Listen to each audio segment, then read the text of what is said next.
If you see Magnus Carlsen competing for the gaming club team Liquid at the Esports World Cup, using a mouse to make 3 moves in a millisecond before his time runs out, you have to ask yourself a mandatory question. Modern chess? Is it still a traditional sport, or has it officially become a video game? Nowadays, the world's top Grandmasters don't just wear formal shirts in quiet halls. They are signed by multi-million-dollar gaming organizations, stream on Twitch to tens of thousands of people, and stress over purely digital mechanics. Are we witnessing the digital evolution of the oldest game in history, or have video games finally absorbed chess?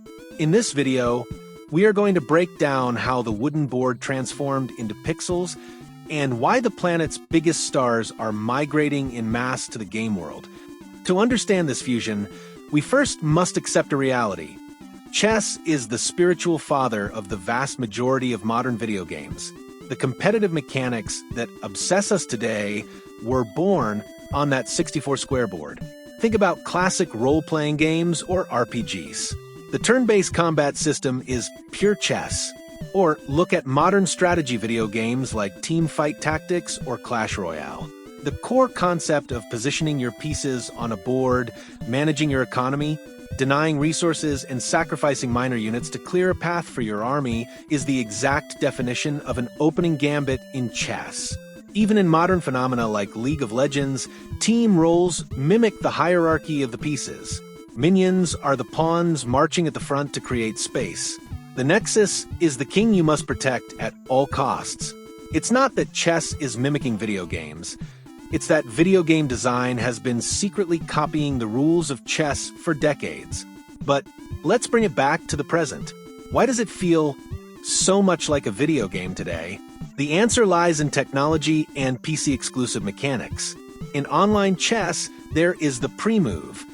You can cue your next moves before your opponent even moves their piece. This eliminates the traditional human reaction time factor and turns it into a matter of pure manual reflexes and cursor speed. A millisecond of lag or a mouse slip when your finger slips and you drop your queen where you shouldn't have costs you the game. That's no longer just strategy. That's PC mechanical skill identical to what a Valorant player needs. However, chess resists losing its traditional sport label. Unlike any video game, chess is immutable. There are no balance patches. There is no season update where developers decide to nerf the queen because she's too broken. Plus, the physical toll is real. Elite players burn thousands of calories during a long tournament due to stress and elevated heart rates, requiring strict cardiovascular physical preparation. The International Olympic Committee knows this, which is why it has recognized chess as a sport since the year 2000.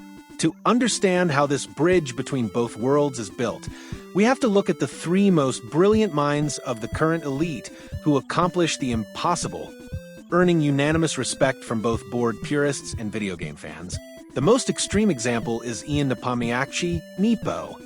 Traditional chess fans respect him because he is a 2-time World Chess Championship challenger.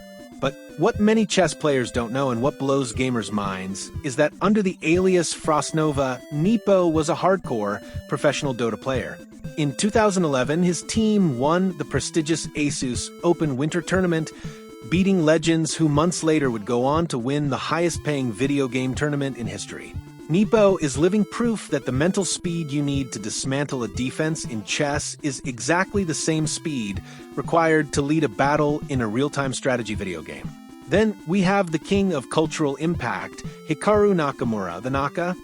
The chess world knows he is one of the best in history at fast time controls, but the gaming world knows him as a Twitch superstar, GM Hikaru. The Naka made history by being the first Grandmaster signed by video game giants like TSM and Team Falcons.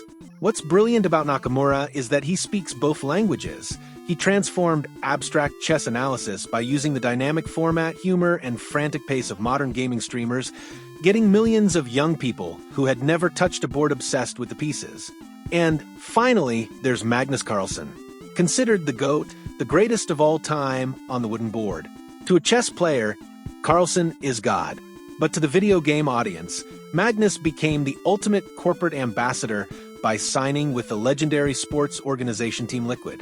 When the most dominant player on the planet decides that his digital career should be managed by a video game club rather than a traditional sports federation, it breaks the prejudices of veteran chess players and gives absolute prestige to the gaming community. The three of them proved that there are no sides anymore. Chess and video games are playing for the same team today. However, not all roads from the board lead to computer screens. For other Grandmasters, the motivation took a much colder route: direct cash and the adrenaline addiction of taking risks. Let's talk about the legendary Alexander Grischuk, a three-time World Blitz chess champion and an absolute genius. But here's a secret. Grischuk didn't look for contracts with modern gaming teams. In fact, from a very young age, during the great poker boom of the 2000s, Grischuk spent more hours playing professional poker than chess itself. He was so deep into that world that the chess community genuinely feared he would abandon the board forever. Why? Because poker is not a video game. There are no mouse reflexes or software updates here. Poker is the universe of hidden information, dirty psychology, and chance. For Grischuk and other players of his era, it wasn't about joining a digital trend. It was a competitive urge to squeeze the business of probability to its absolute limit. They saw a mathematical goldmine. If I can calculate 20 moves ahead on a board, I can crush anyone by calculating the odds of a card in a millisecond. They traded the immutable glory of chess for the dopamine and the stacks of cash found in casinos. Knowing all this, we come to the biggest mystery. Why this strategy of migrating professionally to the game world? Is it a necessity or a cold, calculated strategy? The truth is, it's both. First, let's look at it as a business strategy. Players realized that classic over-the-board chess is extremely difficult to monetize on an individual level. By signing with esports organizations, chess players gain immediate access to massive sponsorship deals with tech brands that would have never looked their way before. Second, let's talk about economic necessity. Living off FIDE cash prizes is a privilege exclusive to the world's top 10. For the rest of the Grandmasters, the career path was financially unstable. The gaming and live streaming ecosystem rescued the economy of board professionals. Nowadays, a master can make significantly more money entertaining an online community or playing tournaments organized by internet platforms than traveling the world winning traditional local tournaments. The Grandmasters' migration to the video game world began as an urgent necessity to survive financially. Later, it turned into a million-dollar business strategy. But at the end of the day, it works perfectly because both worlds share the exact same DNA, a passion for pure mental competition. Chess didn't change its time-tested rules. Instead, video game culture evolved enough to embrace chess within its own universe. In the end, it doesn't matter if the piece is made of polished wood or if it's just pixels moving on your monitor. The mental battlefield remains exactly the same. But now, I want to know your opinion in the comments below. Do you consider online chess to be officially a video game, or do you argue it should stay a traditional sport? And for those who prefer cards, do you think poker requires more genius than digital chess? Don't forget to subscribe for more gaming and pop culture breakdowns.